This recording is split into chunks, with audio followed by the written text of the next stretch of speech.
आज फ्रिक्शन का ये तीसरा लेक्चर हम आपके लिए जनरेट कर रहे हैं और ये कोशिश कर रहे हैं कि आपको फ्रिक्शन के थ्योरी को समझने में किसी भी प्रकार की कठिनाई ना हो, क्योंकि ये ज़रूरी होता है। लोग प्रॉब्लम तो करने के लिए फिजिक्स में उतर जाते हैं और जब प्रॉब्लम सॉल्व करने लगते हैं तो पता पड़ता है कि उसको थ्योरी का या कॉन्सेप्ट का सही नॉलेज है ही नहीं, और इसीलिए बीच में जाकर के वो फंसते हैं। तो ज़्यादा बेहतर है कि हम अपने बेस को पूरी तरह से डिक्लेयर कर ले, कहीं से कोई कन्फ्यूजन नहीं रहे, और फिर तो प्रॉब्लम की ही बात है। तो हमने लास्ट वीडियो में आपको फ्रिक्शन के टाइप पर भी बात कर लिए थे। फ्रिक्शन बेसिकली ट्रांसलेटरी मोशन में दो तरह के फ्रिक्शन की चर्चा हम लोग करते हैं। एक होता है स्टैटिक फ्रिक्शन और दूसरा होता है काइनेटिक फ्रिक्शन। ये बात हम आपसे क्यों कर रहे हैं, क्योंकि स्टैटिक फ्रिक्शन पर थोड़ी चर्चा लास्ट वीडियो में भी हम कर चुके हैं, फिर भी हम उसको एक फ्रेश वे में आज उठाते हैं और आगे आपके साथ ले चलते। तो मैं चाहता हूं कि वीडियो में आप लगातार बने रहें, क्योंकि लगातार बने रहिएगा तभी आपको कॉन्सेप्ट का सही आइडिया आ पाएगा। और अगर आपने बीच में उसको ये किया, मतलब मिस किया या उसको पुश कर दिया या उसको कुछ भी और छेड़छाड़ करने की कोशिश की, तो ये वीडियो के साथ छेड़छाड़ नहीं होता है, ये आपके साथ होता है और आप अपने पैर में खुद से कुल्हाड़ी मारते हैं। और आप देखिए नीट का रिजल्ट आया है और सौभाग्य की बात है कि हमारे भी कुछ बच्चे जो हमारे साथ ऑनलाइन पर भी थे और कुछ बच्चे हमारे साथ ऑफलाइन पर भी थे, उन्होंने कुछ सफलताएं पाई है। तो आज ये समझ लीजिए कि उनके घर में एक उजाला हुआ है और वो उजाला अब वो कभी समाप्त नहीं होगा। बस आप भी इसी तरह से जब प्रयास करते रहेंगे तो आपके भी घर में उजाला होगा और वो आपसे होगा। रिजल्ट आपका होगा, लेकिन सफल आपका परिवार, आपका गांव, आपका समाज होता है। क्योंकि ये सब ऐसे रिजल्ट्स होते हैं जिस रिजल्ट्स पे पूरा समाज, पूरी सोसाइटी गर्व करता है, क्योंकि कहीं न कहीं उस रिजल्ट से सोसाइटी और परिवार दोनों की इज्जत बढ़ती है, हौसला बढ़ता है कि हमारे भी सोसाइटी में एक डॉक्टर अब निकलने वाला है। और वो कितना बेहतर होगा वो तो समय की बात है, और बेहतर होगा ही होगा, क्योंकि जो लोग जितना मेहनत करेंगे उतने अच्छे होंगे। आइए बात करते हैं। ये मोटिवेशन के लिए था और हर लेक्चर में जरूरी है। मैं बेसिकली एस्थेटिक फ्रिक्शन की बात कर रहा हूं अभी आपसे, और एस्थेटिक फ्रिक्शन की जब हम बात करने लगते हैं आपसे, तो फ्रिक्शन के हमने कुछ नियम बताए थे, कुछ लॉज ऑफ फ्रिक्शन बताए थे। उसी तरह से एस्थेटिक फ्रिक्शन का भी लॉ होता है जो लिखना जरूरी नहीं है। बट एक बात है कि एस्थेटिक फ्रिक्शन का मतलब है कि कोई भी बॉडी जिस पर आप फोर्स लगाते हो, वो फोर्स अप्लाई करने के बाद वो मूव तो नहीं करती है आपके फोर्स से। तो जब आपके फोर्स से वो मूव नहीं करती है, तो जाहिर सी बात है, न्यूटन साहब ने तो बताया है कि फोर्स अगर अनबैलेंस होगा तो सिस्टम में वो एक्सीलरेशन ला करके रहेगा। लेकिन आपके इस फोर्स से अगर इस बॉडी में मोशन नहीं आ रहा है, इसका मतलब है कहीं ना कहीं आपका फोर्स बैलेंस किया जा रहा है, जो दिखाई तो नहीं देता पर वो है। तो कौन सा हो सकता है आप देख लीजिए। आप सीधी सी बात है कि यहाँ आप अगर m मास का ब्लॉक है तो ये mg फोर्स नीचे डाउनवर्ड काम कर रहा है और इसके लिए नॉर्मल रिएक्शन ऊपर काम कर रहा है। तो आप ये समझ लो कि इस एक्सटर्नल फोर्स के लिए इसके डायरेक्शन में कोई भी अपोनेंट आपको यहाँ पर दिखाई नहीं दे रहा है। नॉर्मल रिएक्शन के इस फोर्स से इसे कोई लेना देना नहीं है, क्योंकि किसी भी फोर्स का कंपोनेंट अगर मोशन या टेंडेंसी ऑफ मोशन पर परपेंडिकुलर हो तो उसका कोई भी इफेक्ट नहीं पड़ता है डायरेक्शन ऑफ मोशन पर। वही हाल mg का है। इसका मतलब है कहीं न कहीं इस इलाके में ये जो कॉन्टैक्ट सरफेस है, जिस फोर्स की लगातार अभी हम लोग चर्चा कर रहे हैं, वो Fs के रूप में है। हमने आपको लास्ट वीडियो में एक एक्सपेरिमेंट करके दिखाया था और उसकी थोड़ा सा रिव्यू ले लेते हैं। अगर मान लेते ये फोर्स एक्सटर्नल है और यहाँ फ्रिक्शन का फोर्स है Fs, तो फ्रिक्शन के फोर्स की जो मुख्य बातें हैं वो ये हैं कि फ्रिक्शन का फोर्स सबसे तो पहली बात है सेल्फ एडजस्टेबल होता है। मतलब कहने का कि चलिए अगर इसके पास में टोटल सपोज कीजिए 200 न्यूटन फोर्स लगाने की एबिलिटी है, यानी फ्रिक्शन का फोर्स जो स्टैटिक वाला है वो अगर अप टू 200 न्यूटन तक जा सकता है, एज पर द सिचुएशन, जो भी उसका सरफेस का क्वालिटी है उसके हिसाब से मैं बात कर रहा हूं, तो इसका यह कभी मतलब नहीं होता है कि स्टैटिक फ्रिक्शनल फोर्स हमेशा 200 न्यूटन का ही लगेगा, क्योंकि कैपेसिटी भले ही इसकी कितनी है वो अलग बात है, अप्लाइड फोर्स के हिसाब से ये काम करता है। अगर मान लेते हैं कि हमने एक एक्सपेरिमेंट देखा कि एफ एक्सटर्नल सपोज कीजिए मैंने 50 न्यूटन लगाया, तो पता चला कि ये वस्तु, ये ऑब्जेक्ट, ये बॉडी मूव नहीं कर पा रही है, इसका मतलब है कि स्टैटिक फ्रिक्शन ने भी 50 न्यूटन अप्लाई कर लिया है। हो सकता है मैं 100 न्यूटन, जब मुझे लगा कि उतना से मैं नहीं इसको डिस्प्लेस कर पा रहा हूं, तो हमने अपने फोर्स को 50 से बढ़ाकर कितना कर दिया, 100। फिर भी हमने पाया कि ये बॉडी अगर मूव नहीं करती है, जाहिर सी बात है स्टैटिक फ्रिक्शन ने भी अपने फोर्स को 50 से बढ़ाकर 100 कर लिया होगा। फिर हमने 150 करा, अगर हमने 150 करा फिर भी हम मूव नहीं करते हुए देख रहे हैं, इसका मतलब है फ्रिक्शन का फोर्स भी 150 न्यूटन पर आ गया। हमने क्या करा, 170 कर दिया, फिर भी मूव नहीं करा, इसका मतलब फ्रिक्शन का फोर्स भी 170 पर आ गया है। उसके बाद हो सकता है मैंने 195 कर दिया हो, तो फिर भी मूव नहीं किया, इसका मतलब फ्रिक्शन का फोर्स भी 195 न्यूटन पर आ चुका है। लेकिन जैसे ही मैं 200 न्यूटन पर फोर्स को लाता हूं, तो पता पड़ा कि 200 न्यूटन तो इसने भी कर लिया, पर एक एहसास दे करके जाता है कि अब अगर मैं जरा सा भी फोर्स के वैल्यू को इंक्रीज कराऊंगा तो ये body just about to move condition में आ जाएगा। यानी अब ये सिचुएशन हमारे पास आ चुका है कि मैं अबाउट टू स्लाइड के कंडीशन में हमारा ये ऑब्जेक्ट आ चुका है। इसका ये मतलब होता है कि स्टैटिक फ्रिक्शनल का फोर्स जो है वो हमारे अप्लाइड फोर्स के हिसाब से कंट्रोल तो होता है, लेकिन इसका एक लिमिट होता है। इस लिमिट के बाद अगर हमने अपने फोर्स को जरा सा भी इंक्रीज करवाया तो body will start moving and the nature of friction will just going to change, and thereafter we will be having the kinetic type of friction. So static friction का जो मैक्सिमम वैल्यू है इसको मैं limiting friction के नाम से जानता हूं, और एफ लिमिटिंग का ही वैल्यू होता है जो मैंने अभी चर्चा किया था। F limiting is the F S maximum, ये मैक्सिमम फोर्स है स्टैटिक फ्रिक्शन का, जिसे मैं लिमिटिंग फ्रिक्शनल फोर्स के नाम से जानता हूं।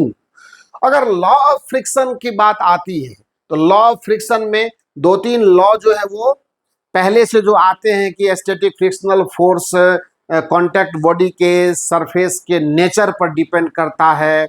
उसके बाद फिर हम लोग ये कहते हैं कि फ्रिक्शनल का फोर्स जो है वो इस बात पर डिपेंड करता है कि जो कांटेक्ट में बॉडीज हैं वो किस प्रकार के मटेरियल से बने हुए हैं।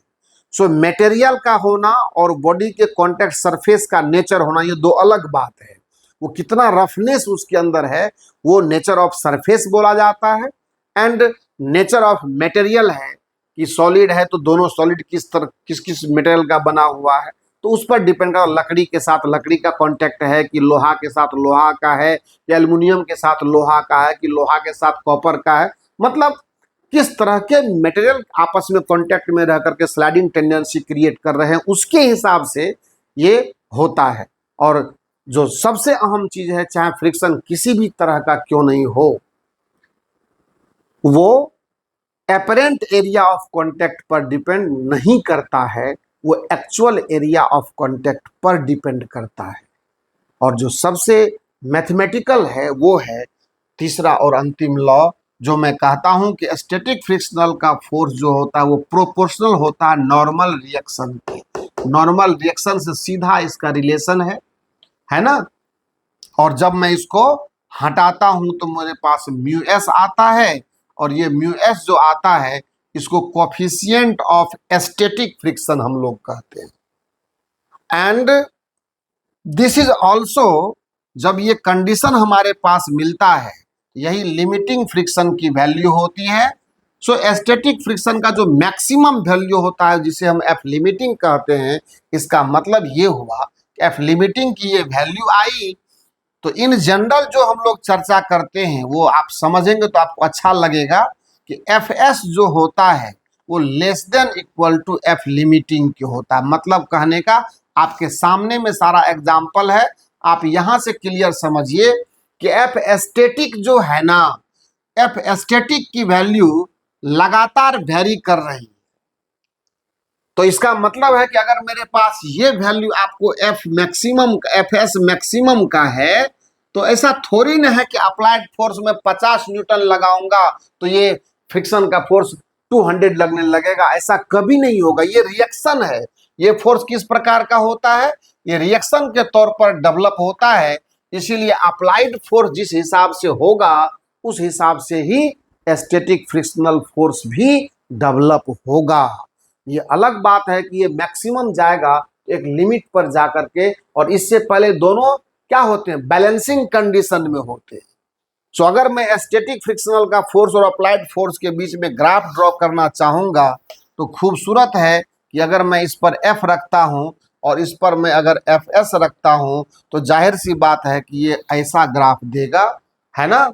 यानी एफ एस जो है वो प्रोपोर्शनल टू एफ के मिलेगा, आपको कोई तकलीफ की बात नहीं है।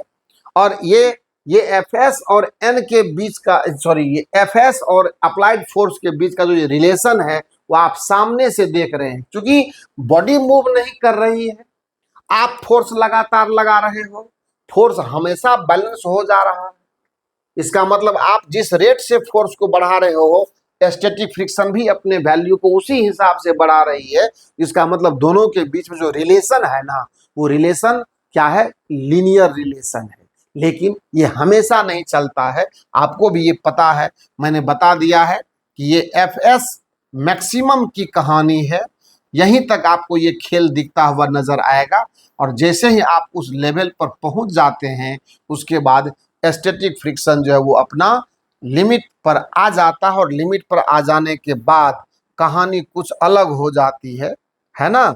ये जो है आप इस समय में F S equal to applied force के, और ये इस लिमिट पर आप पहुंच गए हैं, और जब लिमिट पर पहुंच गए तो इसके बाद जो होगा वो फ्रिक्शन, चूंकि उसके बाद बॉडी मूव करने लगेगी, और जब बॉडी मूव करने लगी तो फिर, लेकिन एक बात फ्रिक्शन में हमेशा नोट करके रखना है, और वो बात ये है कि in absence of applied force by any means we have no any frictional force whatever be the type of friction, चाहे वो स्टैटिक हो या काइनेटिक हो।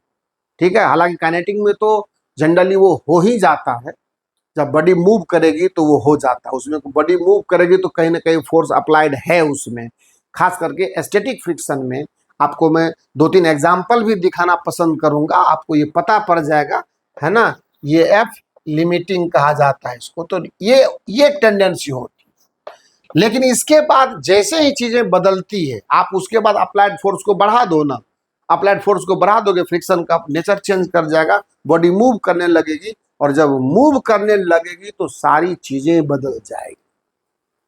उसकी भी बात हम लोग करेंगे। अभी स्टैटिक फ्रिक्शन के ग्राफ और अप्लाइड फोर्स के बीच का ग्राफ है, बाद बाकी जब फ्रिक्शन का काइनेटिक टाइप हम लोग लेंगे तो इस ग्राफ में और कुछ हम लोग ऐड करेंगे, ग्राफ कुछ और भी होगा पर उसको समझ लेंगे।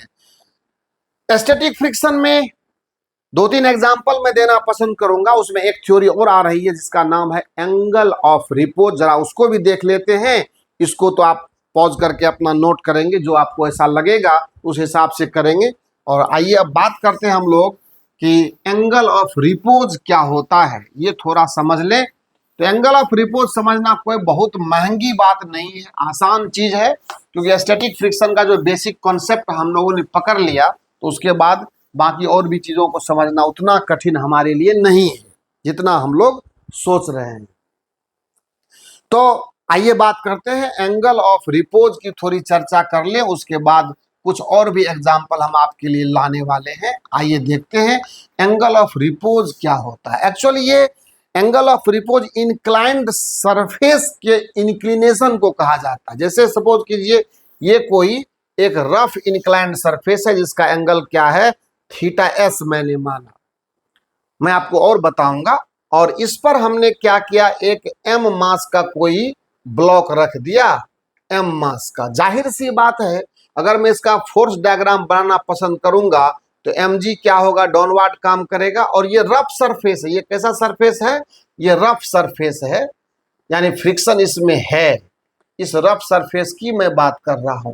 अभी क्या हुआ कि मैंने इस ब्लॉक को यहां पर रखा, तो इसमें स्लाइडिंग टेंडेंसी क्यों आएगा और कैसे आएगा वो भी समझते हैं। ये एंगल तो थीटा होगा, तो इसका मतलब ये कंपोनेंट आपका एम जी कॉस थीटा आ गया, एंड इसका जो दूसरा कंपोनेंट है वो इस डायरेक्शन में आपको आ जाएगा एम जी साइन थीटा। बस आप देख लीजिए, अलोंग द प्लेन जो आपके पास में फोर्स का कंपोनेंट आ रहा है वो है एम जी साइन थीटा। और जब एम जी साइन थीटा कंपोनेंट आ रहा है, इसका मतलब ये हुआ कि ये एम जी साइन थीटा ही इस बॉडी में क्या कर रहा है, स्लाइडिंग टेंडेंसी क्रिएट कर रहा है। स्लाइडिंग टेंडेंसी क्रिएट कर रहा है यही फोर्स, और इसकी वजह से ये स्लाइड करेगा। लेकिन हमने ये पाया है कि अभी इससे थोड़ा और भी ऊपर में ले जाऊं तो ये स्लाइड नहीं कर रहा है। थीटा के वैल्यू को मैं धीरे धीरे, जैसे सपोज कीजिए अगर ये हॉरिजॉन्टल सरफेस हो जाए, अगर ये नीचे गिरा लूं मैं, तो थीटा जीरो होगा, तो बॉडी में कोई टेंडेंसी एम जी साइन थीटा, थीटा जीरो होगा, तो ये फोर्स ऑटोमेटिकली जीरो हो जाएगा। लेकिन जैसे जैसे मैं इंक्लिनेशन इस रफ सरफेस का बढ़ाता हूं तो थीटा का मान बढ़ता है, ये फोर्स जो है वो थीटा के बढ़ने से बढ़ेगा, क्योंकि साइन थीटा की क्वालिटी ही होती है कि 0 से जैसे 90 की तरफ बढ़ते हैं ना, तो साइन थीटा का वैल्यू इंक्रीज करता जाता है। इसका मतलब ये फोर्स जो है वो क्या होगा, थोड़ा इंक्रीज किया, हमने ये देखा कि बॉडी स्लाइड डाउन नहीं हो रही है। इसका मतलब है कि बॉडी को कोई रोक रहा है, और वो और कोई नहीं, स्टैटिक फ्रिक्शन है। लेकिन आप इंक्लिनेशन को बढ़ाते चलो, ये नॉर्मल रिएक्शन होगा, सारा चीज आपको पता है कि ये जो इसका कंपोनेंट होगा वो नॉर्मल इधर देगा, उस पर भी बात करेंगे। थोड़ा सा मैंने और बढ़ाया तो फिर भी हमने ये देखा कि अभी भी ये बॉडी स्लाइड नहीं कर रही है इस प्लेन के ऊपर, डाउन द प्लेन। फिर हमने थीटा और बढ़ाया। कॉन्सेप्ट कहता है कि थीटा को आप बढ़ाते चलोगे, इंक्लिनेशन बढ़ता जाएगा, एम जी साइन थीटा स्ट्रोंगर होता जाएगा। लेकिन उस सिचुएशन में अगर आप ये देखते हो कि ये बॉडी स्लाइड डाउन नहीं हो रही है, इसका मतलब स्टैटिक फ्रिक्शन भी अपना मैग्नीट्यूड उसी के अकॉर्डिंग बढ़ाता जा रहा है, बट आफ्टर अ लिमिट। आपको तो पता है स्टैटिक फ्रिक्शन है तो लिमिट तो आएगा ही आएगा। तो ये जो है एक ऐसे एंगल को हम लोग पिक करते हैं, उस एंगल पर आने के बाद हमें ये एहसास होता है कि ये जो है ना एम जी साइन थीटा अब लगभग बराबर हो गया है एफ एस मैक्सिमम के, यानी ये एफ लिमिटिंग के कंडीशन पर आ गया, यानी स्टैटिक फ्रिक्शन अपना मैक्सिमम पर पहुंच चुका है। और जब मैक्सिमम पर पहुंचेगा तो उस कंडीशन में क्या होगा, m ji sine theta equal to mu s into N equal to mu s, और एन इक्वल टू अपन के पास एम जी कॉस थीटा है ही है। अगर रिपोज एंगल है तो थीटा आर लिख दीजिए, और यहां पर म्यू एस इंटू इसको आप m g cos theta R बोल सकते हैं। एम जी से एम जी खत्म हो जाएगा, रिजल्ट क्या मिलेगा अब आप देख सकते हैं कि sine theta R divided by cos theta R equal to mu s, यही तो है। और ये तो टेन थीटा हो गया ना, तो यहां पर होगा इसीलिए tan theta R equal to mu s. और अगर आपको एंगल ऑफ रिपोज चाहिए तो थीटा आर इक्वल टू होगा टेन इनवर्स म्यू एस, और यही एंगल ऑफ रिपोज कहलाता है। यानी अगर हमसे कोई पूछे कि एंगल ऑफ रिपोज किसको कहते हैं, तो हम सीधे जवाब देंगे कि एंगल ऑफ रिपोज वो मतलब कह सकते हैं मिनिमम एंगल ऑफ इंक्लिनेशन है rough horizontal rough plane surface का, जिस सरफेस पर रखे हुए m मास के किसी ब्लॉक में just about to sliding down tendency create हो जाए, नोट कीजिएगा दैट एंगल एक ऐसा एंगल मिलेगा कि तब भी बॉडी स्लाइड करेगी नहीं, क्योंकि याद रखिएगा कि limiting frictional force is the maximum value of static frictional force. वो तभी भी एस्थेटिक ही है because body just not starting the sliding, it is just about to slide condition.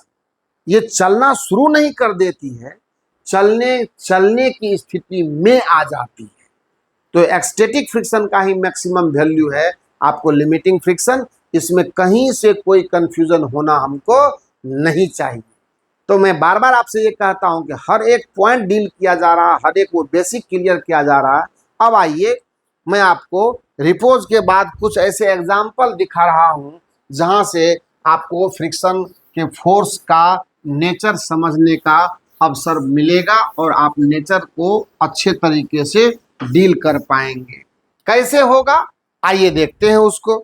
मेरा मानना है कि सपोज कीजिए इस तरह से कोई ट्रैक है हमारे पास, देखिए, और इस जगह पर कोई बाइक लेकर के या कोई गाड़ी लेकर के खड़ा है, ठीक है, और हमसे किसी ने पूछा यहाँ पर इसके मूवमेंट का डायरेक्शन डायरेक्ट हॉरिजॉन्टल है, ये वेलोसिटी भी है, और हमसे किसी ने पूछा कि दिस सिचुएशन में ये टॉप पर है, बिल्कुल ये कर्व पाथ है और मैं मानता हूं कि ये इसका सेंटर है, ये रेडियस है, और हमसे किसी ने पूछा कि इस बॉडी के ऊपर फ्रिक्शन फोर्स का वैल्यू आप बताइए, तो मैं क्या जवाब दूं। गाड़ी चल रही थी, यहाँ पर भी ऑलरेडी कांस्टेंट रखा है हमने, क्योंकि हमने ये माना है कि ओवरऑल ये कांस्टेंट वेलोसिटी से इस है ना सर ये क्या बोलते हैं कर्व्ड पाथ पर ये गाड़ी चल रही है। तो जाहिर सी बात है कि यहाँ आने, ठीक है, कोएफिशिएंट ऑफ फ्रिक्शन जो है इस सरफेस का म्यू है, मैं मानता हूं इस बात को, बट मेरे को अगर पूछा जाए कि यहाँ पर फ्रिक्शन के फोर्स का वैल्यू कितना होगा तो मैं क्या जवाब दूंगा, मैं आपको दिखा रहा हूं। यहाँ अगर देखें ध्यान से तो mg तो इसका नीचे काम करेगा, क्लियर, और इधर की तरफ इसका नॉर्मल रिएक्शन होगा। चूंकि भी कांस्टेंट रखा गया है तो इस डायरेक्शन में क्या है, f का वैल्यू 0 है। आप तो कहें कि बॉडी तो मूव कर रही, अरे भाई साहब भी कांस्टेंट है, अप्लाइड फोर्स की वैल्यू 0 है, तो ऑब्वियसली फ्रिक्शन का फोर्स यहाँ पर क्या होगा, 0 होगा। सब कुछ है भाई साहब, नॉर्मल रिएक्शन भी है और ये कोएफिशिएंट ऑफ फ्रिक्शन भी है, लेकिन अगर इसमें इस डायरेक्शन में फोर्स काम नहीं कर रहा है, अगर इस डायरेक्शन में फोर्स काम नहीं कर रहा है तो ऐसे कंडीशन में यहाँ पर अगर ये बॉडी, ठीक है, हम एक बात ये भी कह देते हैं आपको, चलिए बॉडी मूव नहीं कर रही है, मैं ये मानता हूं कि बॉडी यहाँ पर मैंने रख दिया, रफ सरफेस पर है, और तब हमें कोई कहा कि इसमें बताइए फ्रिक्शन फोर्स का वैल्यू कितना होगा, तो मैं क्या जवाब दूंगा, मैं सीधा बोलूंगा कि फ्रिक्शन फोर्स का वैल्यू भाई साहब 0 है। क्यों 0 है, इसीलिए 0 है क्योंकि इसमें ड्राइविंग फोर्स अब्सेंट है, F इक्वल टू 0 है। और देख सकते हैं, सपोज कीजिए हमको एक सवाल दिया गया कि m मास का कोई ब्लॉक हॉरिजॉन्टल सरफेस पर रखा हुआ है, रफ सरफेस है, फ्रिक्शन कोएफिशिएंट का वैल्यू म्यू है ना, और आपको पूछा गया कि बता दीजिए कि फ्रिक्शन फोर्स की वैल्यू कितनी होगी इस बॉडी के ऊपर, और ये सवाल अक्सर कॉम्पिटिटिव एग्जाम में भी पूछा गया है, तो आप यहाँ पर भी बताएंगे fs का वैल्यू 0। क्यों 0 बताएंगे, क्योंकि इन तमाम कंडीशन में f इक्वल टू 0 है, अप्लाइड फोर्स नहीं है तो फ्रिक्शन क्रिएट नहीं होगा, क्योंकि स्लाइडिंग टेंडेंसी देने वाला कोई तो होना चाहिए ना, अगर वो नहीं है, वही इसी तरह से अगर यहाँ पर मान लो गाड़ी आ जाए, यहाँ पर भी गाड़ी आ जाएगी तो यहाँ पर भी कोई पूछेगा फ्रिक्शन, तो मैं बोलूंगा 0। पर अगर यहाँ कोई पूछ दे उसी गाड़ी के विषय में, हमने कुछ नहीं करा, अपने आप सारी प्रक्रियाएं हो रही है, पर हमने को किसी ने पूछा कि बताइए यहाँ फ्रिक्शन होगा कि नहीं, मैं बोलूंगा होगा। कितना होगा, तो नीचे देखेंगे mg लग रहा है, इधर अगर मान लो इंक्लिनेशन इस कर्व का अगर है उस हिसाब से थीटा, तो मैं यहाँ पर भी ये थीटा लगाऊंगा, और इधर अगर मान लो इंक्लिनेशन इस कर्व का अगर है उस हिसाब से थीटा, तो मैं यहाँ पर भी ये थीटा लगाऊंगा, और इधर अगर मान लो इंक्लिनेशन इस कर्व का अगर है उस हिसाब से थीटा, तो मैं यहाँ पर भी ये थीटा लगाऊंगा, और यहाँ पर mg cos थीटा होगा। हे देख लीजिए यहाँ पर down the plane mg sin theta आ चुका है। इसका मतलब है कि फ्रिक्शन का फोर्स यहाँ आ जाएगा, एकदम आएगा। ठीक है, ये स्लाइडिंग में स्लाइड कर रही है तो काइनेटिक फ्रिक्शन टाइप का नेचर है। अगर नहीं कर रही है, यहाँ पर ये बनी हुई है तो एफएस रहेगा, वो बाद की बात है। पर यहाँ फ्रिक्शन रहेगा, मतलब रहेगा, because we have the driving force, है ना, in the form of mg sin theta, that is the component of force of gravity, है ही है। और यहाँ तो बाकी सारी प्रक्रियाएं आपको मालूम ही है, क्या नॉर्मल रिएक्शन लगे और नॉर्मल रिएक्शन लगे तो बाकी जो बात होना है वो तो होता ही होता है, फिर ये रिलेशन पुख्ता हो जाएगा। ठीक है, तो ये कमाल की बात है कि एक ही कर्व सरफेस पर तीन अलग अलग पोजीशन पर हमने ये पाया कि कहीं फ्रिक्शन का फोर्स इस पर एक्टिव है तो कहीं नहीं है। ये तमाम दोनों ही एग्जाम्पल हमें इस बात के लिए कम से कम सेटिस्फाई तो जरूर करते हैं कि फ्रिक्शन का फोर्स तभी पैदा लेता है जब हमारे पास क्या हो, ड्राइविंग फोर्स हो, ड्राइविंग फोर्स हो, क्योंकि वो रिएक्शन के तौर पर पैदा लेता है, वो कभी एक्शन फोर्स नहीं है, खास करके ऐसे बॉडी के लिए जिस पर हम मोशन की आशा रखते हैं, जिससे ये भरोसा होता है कि इसी बॉडी को मूव करना है। अब सोच लीजिए ना, ग्राउंड के ऊपर अगर कोई ब्लॉक रखे हैं तो हम तो जब भी प्रयास करेंगे तो ब्लॉक के ही को ही ना मूव करवाएंगे, फोर्स लगाएंगे तो ब्लॉक को ही मूव करवाएंगे, ग्राउंड तो मूव करने से रहा। तो ये हमारे दिमाग पर रहना चाहिए कि कहाँ हम फोर्स लगाकर किसे डिस्प्लेस करने की क्षमता रखते हैं, तो फ्रिक्शन का फोर्स उस पर ही अप्रोप्रिएट चुने हुए डायरेक्शन में लगेगा, जिसकी चर्चा में पहले से करता आया। अब यहां तक जब हम समझ चुके हैं, एफ लिमिटिंग तक भी आ गया, एंगल ऑफ रिपोज भी आ गया, बहुत सारी बातें अभी करने वाले हम आपसे, उसकी चिंता आप न करें। एक से एक चीज मैं आपके लिए शेयर करने वाला हूं। फ्रिक्शन में इतना काम करके आपको मिल जाएगा, खाली सवाल हमें शुरू करने भर का देरी है, उसके बाद आपको एक से एक बातें हम आपसे शेयर करने वाले।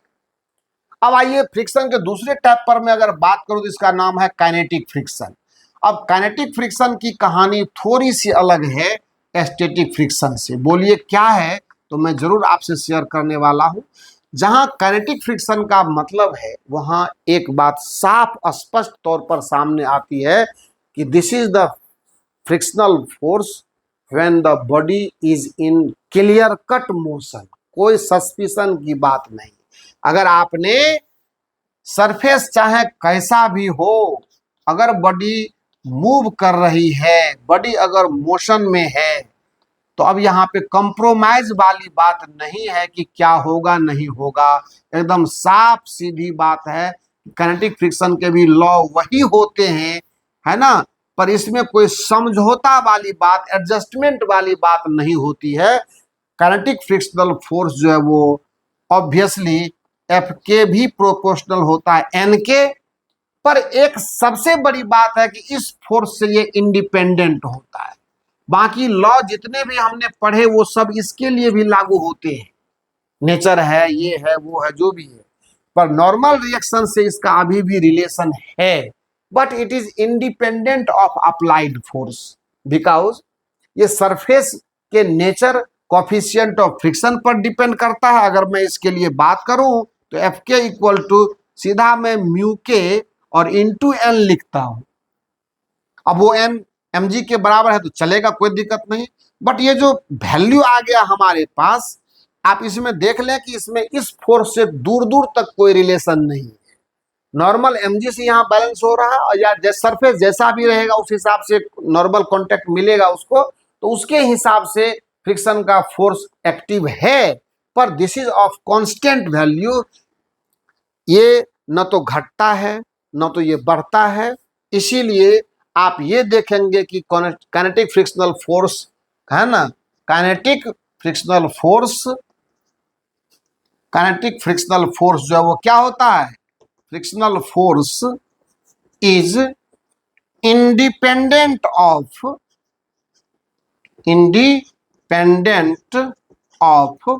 F applied and remains constant. हमसे अगर पूछा जाएगा कि डिपेंड किस पर करता है भाई साहब, तो दो चीजें हम बोलेंगे। पहले तो कॉन्टैक्ट सरफेस का नेचर बोलेंगे, वो तो कॉमन चीज है। कोफिशिएंट ऑफ फ्रिक्शन बोल देने से तमाम बातें यहाँ पे आ जाती है ना। इसमें सारा चीज मिल करके ये इफेक्ट है, सर बॉडी का नेचर, सरफेस का नेचर, सारा चीज, मटेरियल की क्वालिटी, सब कुछ मिला करके ये कोफिशिएंट ऑफ फ्रिक्शन जो है वो जनरेट होता है। तो यहाँ पर हम अगर अब कंप्लीट ग्राफ में देखना चाहूँ काइनेटिक और स्टैटिक दोनों को मिला करके, तो आप देख कितना खूबसूरत ग्राफ सामने आएगा। आप देखेंगे तो आपको खुद ये फील होगा, ये बहुत ही, ये अप्लाइड फोर्स है और ये मैं फ्रिक्शन लिख रहा हूँ, और ये ग्राफ आप ऐसा देखें। लेकिन एक चीज ध्यान देने वाली बात है, ये ऐसा होता है जब आप एफ लिमिटिंग पर जाते हैं ना, ये एफ एस मैक्सिमम पर आप जाते हैं, और उसके बाद जब फ्रिक्शन का क्वालिटी चेंज करता है, तो ऐसा प्रैक्टिकली देखा गया कि ये जो वैल्यू है एफ काइनेटिक, एफ के जो है वो एफ एस लिमिटिंग से थोड़ा कम होता है। एंड आप देख लीजिए कि एफ आप लगातार बढ़ाते चलिए, एफ के का वैल्यू इससे जरा सा भी प्रभावित नहीं होना है। काइनेटिक फ्रिक्शन का फोर्स कांस्टेंट रहेगा और ये इंडिपेंडेंट होगा अप्लाइड फोर्स से। So this is the complete graph. और यहाँ पर आप देख लीजिए ये F s proportional to F है, चलेगा, कोई दिक्कत नहीं है। यहाँ पर आ गए तो आपको एफ एस बराबर एफ आ गया, लेकिन यहाँ के बाद जो है आप जब गए तो एफ एस तो रहा ही नहीं, अब चूंकि मोशन आ गया ना, उसके बाद यहाँ स्टैटिक फ्रिक्शन था, यहाँ के बाद काइनेटिक फ्रिक्शन आया, और काइनेटिक फ्रिक्शन का फोर्स जो है वो आपके अप्लाइड फोर्स के वैल्यू के हिसाब से नहीं चलता है, वो कांस्टेंट हो जाता है। और वस्तु लगातार, कोई भी बॉडी अगर मूव कर रही है तो लगातार वो एक कांस्टेंट वैल्यू का रिटार्डेशन क्रिएट करता जाएगा, और उसी रिटार्डेशन से फिर रिजल्ट जो आए वो बाद की बात है। But kinetic frictional force is independent of applied force and remains always constant in magnitude and direction also. आप इधर जा रहे हैं तो उधर ही लगेगा, ये बात कंफर्म है। तो ये लेक्चर बेसिकली जो मूल यानी बेसिक थ्योरी था हमारा, उस थ्योरी के रिगार्डिंग हमने ये आपको बताया। अब इसमें जो अब एडिशनल यानी एडवांस लेवल थ्योरी या इससे अपग्रेड कॉन्सेप्ट जो आने वाला है, वो रिसर्च की बात है, उस पर भी चर्चा होगी, और निश्चित रूप से चर्चा होगी, क्योंकि अब अगला लेक्चर में अब ये बेसिक आपका फ्रिक्शन का मैंने ख़त्म कर लिया है। अब जो भी काम हम करेंगे उस काम में आपका सहयोग बहुत ही जरूरी होगा, क्योंकि उस समय में आपका दिमाग खर्च होगा, आपको सोचना पड़ेगा, हम आपके साथ एंजॉय करेंगे। फिजिक्स के ऐसे ऐसे सवाल जो थ्योरी बेस्ड प्रॉब्लम होंगे, पहले मैं उसकी बात करूंगा, and thereafter we will work with JEE NEET and SCB problems also, जो भी मिल पाएगा। और मैं तो बार बार कहता हूं कि आप भी कुछ अपनी समस्याएं कमेंट बॉक्स में डालिए, और तब कहीं जा कर के हमें भी आपके सॉल्यूशन को, सवाल के सॉल्यूशन को जनरेट करने में, डेवलप करने में या आप तक पहुंचाने में अच्छा लगेगा। बस आज इस लेक्चर को यहीं तक रहने दीजिए, दिमाग को ज़्यादा लोडेड नहीं करना है। 3 लेक्चर हमने थ्योरी में लगाया है आपके लिए, और इसलिए लगाने के लिए तो एक लेक्चर भी नहीं था इसके लिए, क्योंकि फ्रिक्शन की थ्योरी बहुत कम होती है जो बेस थ्योरी है। एंड उसके बाद जब प्रॉब्लम के लॉट पर जाएंगे तो प्रॉब्लम तो एक से एक आएगा, तो वो अलग बात है। लेकिन जो बेसिक है वो इतना ही था, पर हमने उसको 3 लेक्चर इसीलिए किया कि एक एक बात को आप समझिए, क्योंकि ये बेसिक से जेई नीट तक, जीरो से हीरो तक जाने की बात करते हैं हम, तो उस हिसाब से जीरो लेवल पर भी आपके लिए सोचना ज़रूरी है, और हीरो लेवल पर तो खैर सोचेंगे ही सोचेंगे। तो थैंक यू आज इस लेक्चर को, और अपने दोस्तों में इसको शेयर कीजिए, लाइक कीजिए, और सबसे बड़ी बात है खुद के लिए मेहनत कीजिए, बाकी सब अच्छा हो जाएगा।